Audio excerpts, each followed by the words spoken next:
question for you, Zach Thompson, and I want you to be very honest with me. Will you Ask away. promise me honesty? I promise you Okay. honesty, honestly. What day is it today? It's Okay. Tuesday. What time is it? It's 15:58. Okay. And how much money would you bet on those answers being right? What laws am I Great working question. to? What do you mean? What laws? Am I working to the laws of mathematics? Probability, chance, reason. Okay. Great.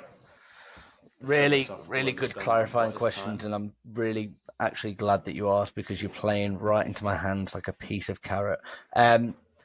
What time and what day is it? Depends, doesn't it?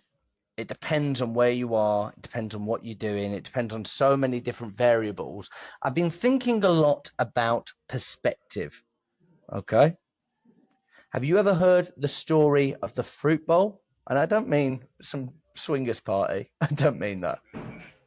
I was going to say, I remember that thing we did with the No, keys, but no, I'm no. I'm guessing not you're not talking about the talking about that. pineapple on the cruise ship. I'm talking about 10 different artists, one fruit bowl in the middle. Every different artist at the end, they've got an hour to paint that fruit bowl. Every different artist paints something completely different. So some people can only see the bananas, they can't see the apples at the bottom. And some people can only see the apples, they can't see the banana. You get what I'm saying with it. One thing I've been thinking about, especially in like the world of sales and mindset, is perspective. Perspective is key to everything. What's your take? How I see everything. No. How I see anything is how I see Keep everything. going. So I have to go to work today. If you change that to I get to go to work today, the perspective changes, doesn't it? You know, like how many times have me and you been in a bit of a tough spot, and one of us has said to the other one, I mean professionally, one of us has said to the other one, it's good this, isn't it, that we get to do this. And you're in a moment of absolute chaos. You're solving the big squirmy problems, and you're just going, it's pretty good that we're getting to do this, isn't it? That we're in this spot, that we're getting to make this happen, that we're getting to try and do something here. It's like there's that famous meme, isn't there? It's like a guy next to another guy in a really fast car. He goes, "I wish I had that Bugatti." And then a guy on a motorcycle saying, "I wish I had a car." Don't know why he's bought a motorcycle if he wish he had a car. Stupid guy, really. And then there's the guy on the balcony who's in a wheelchair saying, "I wish I could just ride." Exactly. Well, let's put that frame then over the sales community. So, what are the things that the sales community are complaining about? The data's not good enough. Okay, so then put a new I perspective get on to that. call the wrong people. Put a new perspective on it. I've got a job. I've got a job that I get to work every day and have an income. Well, me and you, I think, are old enough and ugly enough now to say, I remember when you didn't Yeah. get any data in your sales job. You didn't get any data. My sales jobs before I started this business were, there's your laptop, there's a mobile phone that you never even switched on because it was a pain to carry two phones around like a drug dealer. Make something happen. Okay, who are we trying to get in front of? You know, and that's the skill. It's not about, can I ring through this list and then complain at my boss because the outcome wasn't what I expected. It's, how do I make something work? And I always like that thing that you say, Jack, around like the data might be wrong. Okay, let's say worst case scenario, you're right. The data's wrong. You've got the wrong list, and it might not be your fault, but you're being paid to make something happen, so it's your responsibility. 1,000,000%. And it's just like, I think so many salespeople forget as well, the wrong person can be the right person. Like, what is it? Six degrees Yeah, of separation from anyone, right? So you could be having dinner with King Charles in 6 degrees of separation, and people are moaning because they got through to the wrong department of McKinsey. Do you know what I mean? like 6 degrees of separation. Exactly. It's ridiculous. But I'd really like. I think one thing that's really important to like check in on yourself as well is like your own biases. We're all an amalgamation of like different human biases, and we see things because of the way we've been wired as children, or because of things that have happened recently. If you've recently gone through a breakup where someone's cheated on you, you're probably more likely to think that someone else is going to cheat on you. Okay, check in with yourself and check in on those Yeah. biases. Okay, like, is it a shit week because last week was shit?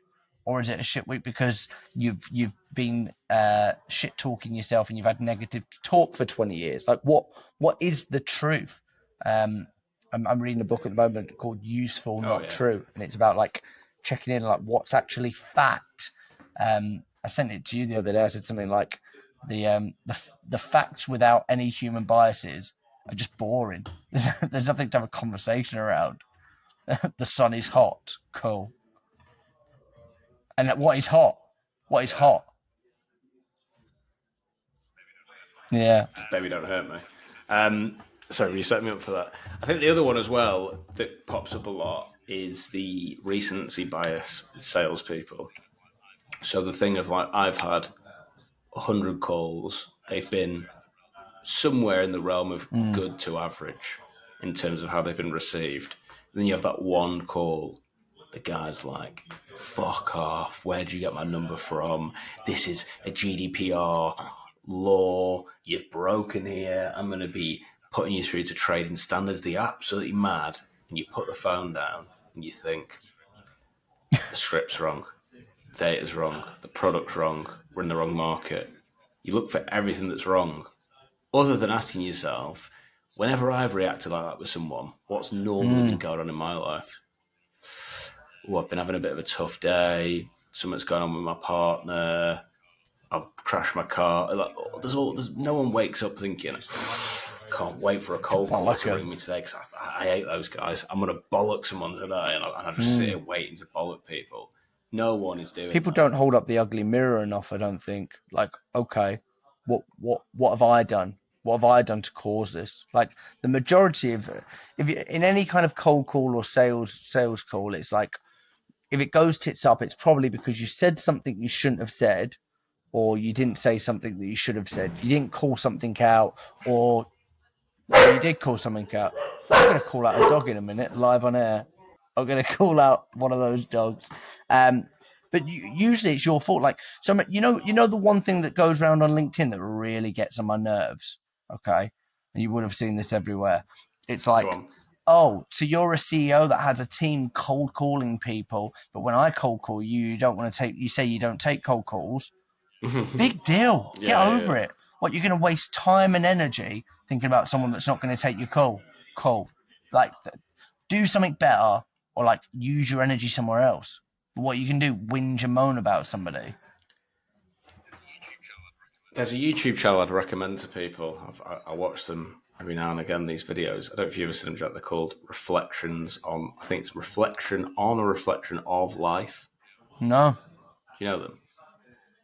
It's this couple in South Africa. They make these videos. Usually it's on people who've lived like really long lives or in the latter part of their life, or they live very, very simple lives, but they did have the kind of big corporate jobs one day.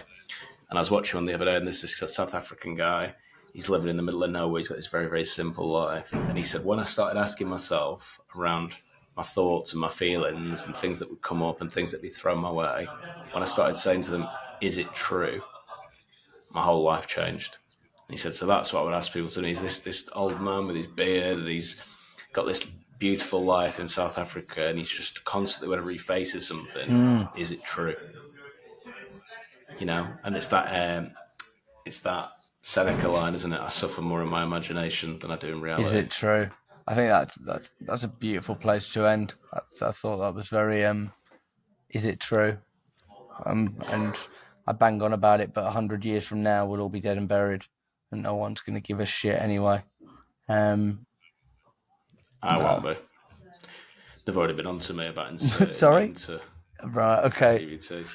Anyway, so look, you've made it to the end of the podcast. It's today's strange task for you undercover spies. So there's a guy on LinkedIn. Who do we pick on? There's a guy on LinkedIn called Owen Richards. Okay, he runs a business called Air Marketing. Okay, and I want you to message him saying, I've heard that we have a meeting booked, one more meeting than you this week. It's so ridiculous and so petty. It could work. and if you do it, with Screenshot it. screenshot it Zach to me to with a me. response. I'll send you. Yeah, and I'll send you an 50 extra 20. There we go. This has been We Have a Meeting. We're getting cancelled. Take care. I'll see you next week.